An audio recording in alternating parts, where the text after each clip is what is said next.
Hey everyone, Gil here at Camp Patton Family Compound. Got another little update here on the indoor garden so you can see how it's going. Alright, so as you can see, we got a lot of the onions coming up that I chitted. These are the, sweet Spanish, that's right, sweet Spanish onions here. Okay. Now I also started down below this one here, I started chitting some the evergreen bunching, and over here I got the little finger carrots that I'm trying to chit. I see only one of them here that's just barely starting to put out a little sprout off the side of it, and so when I get several more of them, I'll transplant them over there in that container. All right, of the evergreen though, I got 33 of them that were already decently sprouted this morning, so I planted them. If we look over here, it's going to be kind of hard to see. You see the toothpick sticking up there? I put 3 around each of those toothpicks, and I got 2 toothpicks here. Where we go here? 1 there and 1 there. So I got 2 there and 9 in the other container there. Let me back out here so I don't trip over the cords.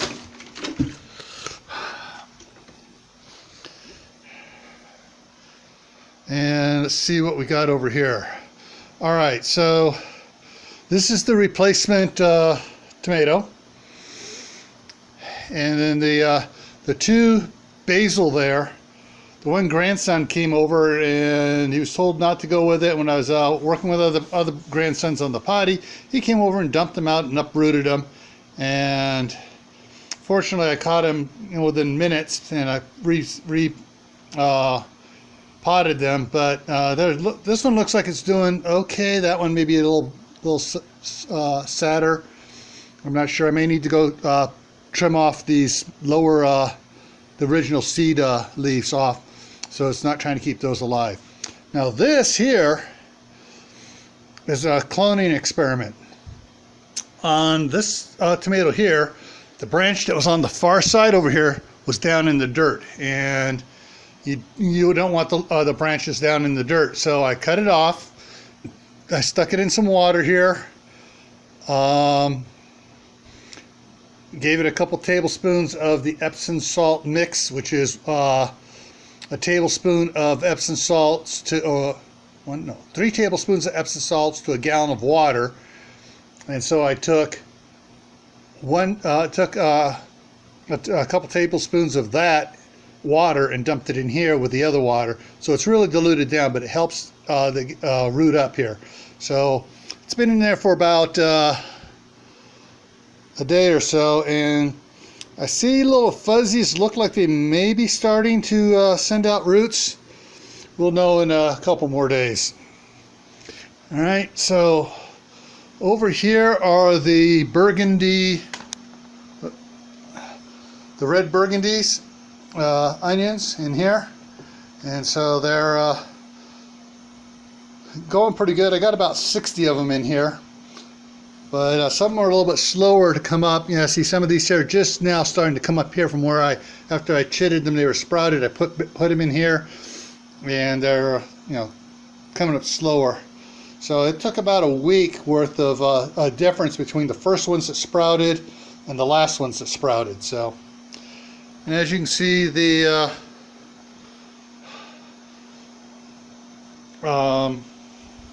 rainbow chard is getting a little bit longer and stuff. I'm not sure, I may have to move another light right over on top of it, but during the daytime it gets full sun. The blinds are at an angle, so the sun comes through and hits it pretty good.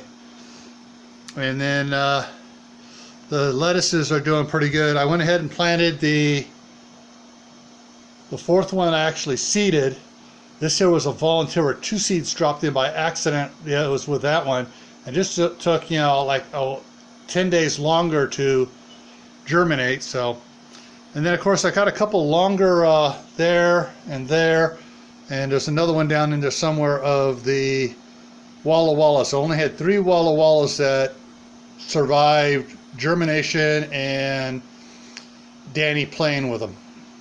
So in a little bit, when the carrot seeds are germinating, I'm going to plant some in here. I may plant along the edge, as one of the guys suggested, some of the bunching onions along the edge and the carrots in the middle, and then go ahead down here with around the tomatoes, plant a ring or 2 of carrots around that one and this one here. I think I'm going to wind up with the basil, grabbing a couple more 5-gallon buckets and planting those in 5-gallon buckets. That way I can just take it outside during the summertime and then bring it back in the fall and see how they do over winter.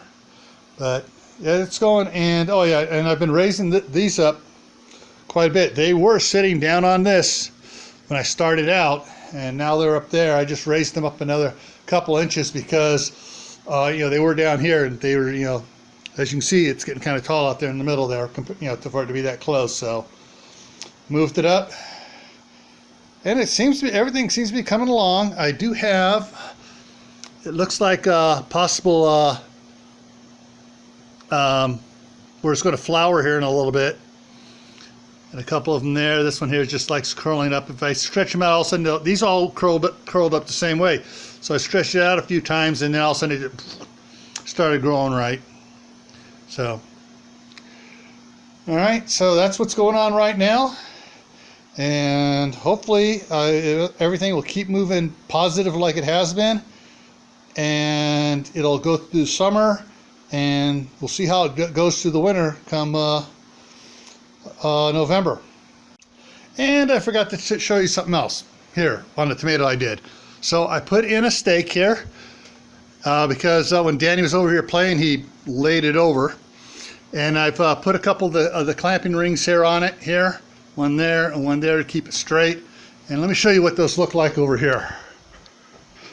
So I got a box of these. So these are the small ones.